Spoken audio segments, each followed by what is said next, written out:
parents qui vont nous écouter, c'est ça qu'ils veulent savoir. Ils veulent savoir si tu as s'il y a des stratégies, des fois, qu'on peut utiliser qui fonctionnent. Oui, je dirais à la maison, ben ces 2 frères, ils ont 14 mois de différence. Hein? Fait que Alec a beaucoup dans son trouble d'opposition, il a beaucoup de provocations. OK? Puis ils ont des troubles sensoriels tous les deux, fait que quand ils commencent à se gosser, c'est difficile. Johan fait de la coprolalie, ce qui fait que pour Alec... Pour ceux qui ne savent pas exactement ce que c'est de la coprolalie, c'est dire des mots, on va dire, défendus. Il y a longtemps, on utilisait beaucoup les sacres parce que c'était dans une société judéo-chrétienne, puis le sacre, c'était vraiment des mots qui étaient interdits. Mais maintenant, même la coprolalie, ça peut être des mots provoquants, tout simplement. Je vais te tuer, je vais te rentrer un couteau, un poignard dans le cœur. C'est souvent des histoires comme ça qui nous sont rapportées par les parents. Donc, la coprolalie, tu disais, en quoi ça gêne, la coprolalie, pour toi? Ben, c'est fatigant. C'est fatigant. À terme, avec le temps, c'est qu'à un moment donné, c'est épuisant parce que moi, j'essaie tout le temps de reprendre Johan. Même si je sais que c'est un tic. Que c'est un tic qui ne peut pas se contrôler. On a essayé 1 milliard d'autres mots que des sacres ou des je vais te tuer. Ou écoute, on a essayé des sacs à papier, on a essayé plein de choses. Ça marche pas.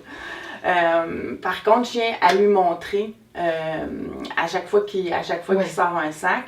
Ben, qu'il en a sorti un. Juste au moins qu'ils prennent conscience. Excellent. Moi, tu vois, tu as trouvé un truc, parce que moi, c'est vraiment très souvent ça que je dis, par exemple, à mes parents.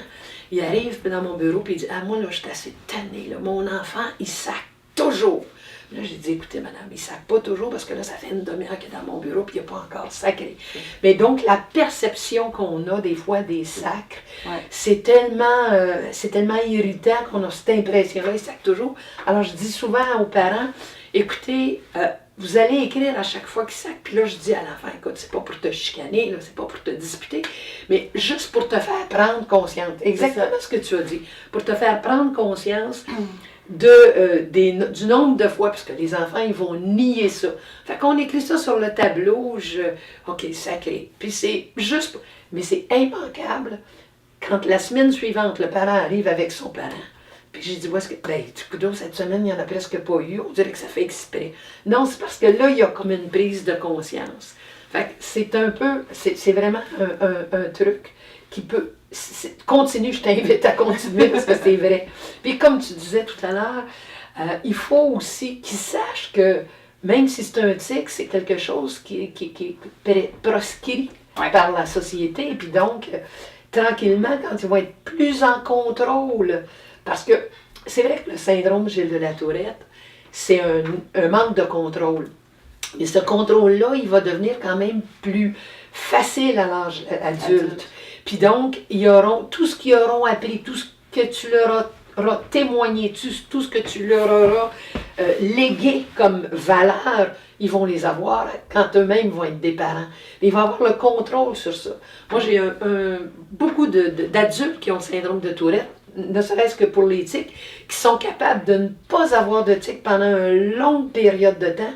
Puis quand ils arrivent à la maison, là, ils déchargent les tics parce que c'est vrai que ça a demandé une énergie extraordinaire.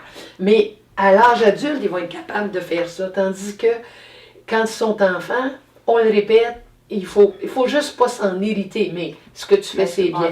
Oui, c'est vrai. Fait que ça demande beaucoup d'énergie à la maison parce que ça crée des chicanes. Hein? Parce que je vais te tuer, Fait qu'il y a beaucoup de chicanes à la maison.